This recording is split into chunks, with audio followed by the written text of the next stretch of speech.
Assalamualaikum warahmatullahi wabarakatuh. Kembali lagi di channel Nasihat Kehidupan Misteri.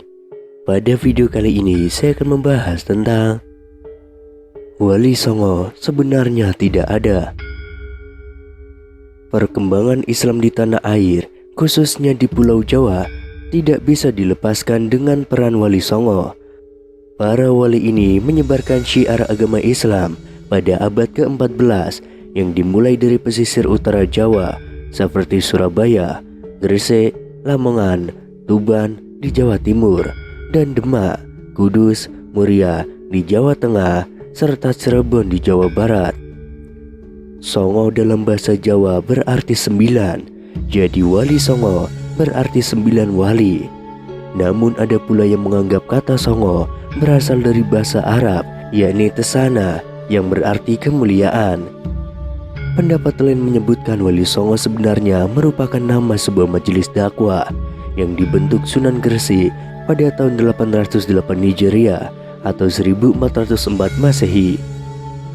Ada beberapa hal yang belum banyak diketahui masyarakat perihal Wali Songo, mulai dari asal para wali atau sunan, metode syair maupun tradisi yang dibawanya.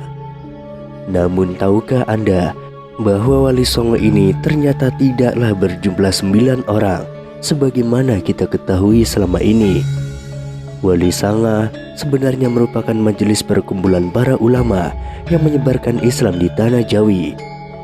Istilah Wali Songo sendiri merupakan gabungan dari dua kosakata yang berbeda etimologi, yakni kata wali yang berasal dari bahasa Arab wali, yang bentuk jamaknya adalah aulia, yang bermakna walijah, yang bermakna orang-orang kepercayaan, khusus, dan dekat. Dan kata Songo yang berasal dari bahasa Pali atau Pangkrit, Sangha, yang bermakna perkumpulan suci. Sehingga secara etimologi, kata Wali Songo berasal dari gabungan kata walai dan Sangha, yang bermakna perkumpulan orang-orang suci. Pemaknaan inilah yang harus diluruskan terlebih dahulu dari sebuah terminologi Wali Songo. Lantas, apakah Wali Songo itu terdiri dari 9 orang? Tentu hal ini juga keliru. Karena ketika kita merujuk kepada berbagai referensi naskah-naskah kuno tentang Wali Songo, maka kita akan dibuat bingung olehnya. Misalnya, dalam naskah Serat Suluk Wali Songo yang berbentuk tembang Asmarandana yang ditulis oleh Sunan Giri II, disebutkan bahwa Wali Sana, sebutan untuk Wali Songo, itu berjumlah 8 orang, yakni diantaranya Sunan Ampel, Sunan Gunung Jati, Sunan Ngudung, Sunan Giri di Giri Gajah, Sunan Makdum di Bonang, Sunan Alim di Maja Agung, Sunan Mahmud di Derajat, dan Sunan Kali. Sedangkan dalam naskah Babat Tanah Jawi disebutkan bahwa Wali Songo berjumlah 9 orang, yakni diantaranya Sunan Ampel, Sunan Bonang, Sunan Giri, Sunan Gunung Jati, Sunan Kalijaga, Sunan Derajat, Sunan Udung, Sunan Muria, dan Syekh Maulana Maghribi. Sementara dalam naskah Babat Cirebon disebutkan bahwa Wali Songo juga berjumlah 9 orang, namun berbeda dengan Wali Songo yang disebutkan dalam Babat Tanah Jawi, yakni diantaranya Sunan Bonang, Sunan Giri Gajah, Sunan Kudus, Sunan Kalijaga, Syekh Maja Agung, Syekh Maulana Maghribi, Syekh Bentong, Syekh Lemah Abang, Sunan Gunung Jati Purba.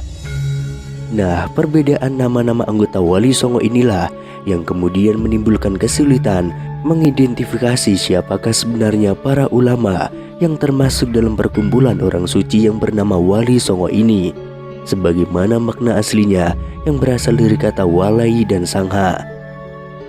Kyai Haji Agus Sunyoto dalam bukunya yang berjudul Atlas Wali Songo menyebutkan bahwa konsep Wali Songo sumber utamanya dapat dilacak pada konsep kewalian yang secara umum oleh kalangan pengarut Sufisme diyakini meliputi 9 orang tingkat kewalian oleh Syekh Muhyiddin Ibnu Arabi dalam kitabnya yang berjudul Futuhat Al-Makkiyah. Dijabarkan sebagai berikut: Wali Kutub yakni pemimpin para wali di alam semesta, Wali Aimah yakni pembantu Wali Kutub dan sekaligus menggantikannya jika wafat, Wali Autad yakni wali penjaga 4 arah penjuru mata angin, wali abdal, yakni wali penjaga 7 musim, wali nukabah, yakni wali penjaga hukum syariat, wali nujabah, yakni wali yang hanya berjumlah 7 orang pada setiap zaman, wali hawariyun, yakni wali pembela kebenaran agama, wali rababiyun, yakni wali yang aromahnya muncul setiap bulan Rajab, wali katam, yakni wali yang mengurus wilayah kekuasaan umat Islam. Nah, dalam upaya dakwah Islam yang disebarkan oleh Wali Songo dengan prinsip dakwah, unsur-unsur budaya lokal yang beragam dan dianggap sesuai dengan sendi-sendi tauhid, kemudian diserap ke dalam dakwah Islam.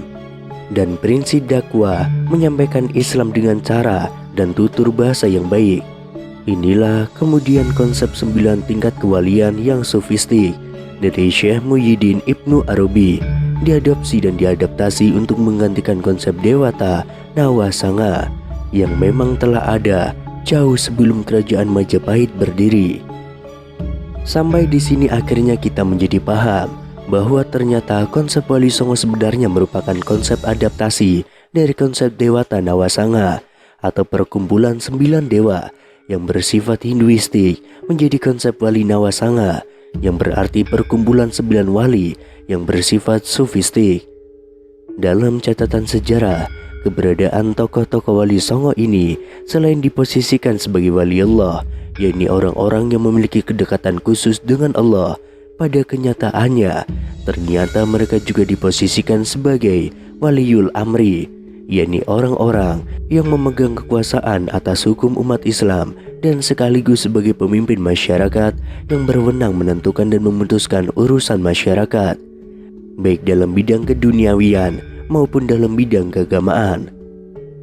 Dari sinilah kemudian tokoh-tokoh Wali Songo ini dijuluki dengan gelar susuhunan yang diambil dari kata suhun, kasuhun, sinuhun yang dalam bahasa Kawi atau Jawa kuno berarti menjunjung atau menghormati, yang lazim dipakai sebagai gelar untuk menyebut seorang guru suci yang punya kewenangan melakukan upacara penyucian yang disebut diksa dalam agama Hindu, sepadan dengan kata baiat dalam agama Islam.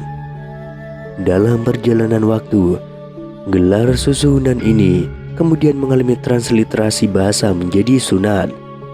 Sampai di sini akhirnya kita benar-benar menjadi paham bahwa ternyata konsep Wali Songo itu adalah adaptasi dari konsep Dewata Nawasanga atau perkumpulan dewa penjaga 8 penjuru mata angin atau satu titik pusat yang bersifat Hinduistik menjadi konsep Wali Nawasanga atau perkumpulan 9 wali yang mencakup wilayah dakwah 8 penjuru mata angin Nusantara dan satu titik pusat Pulau Jawa yang bersifat sufistik.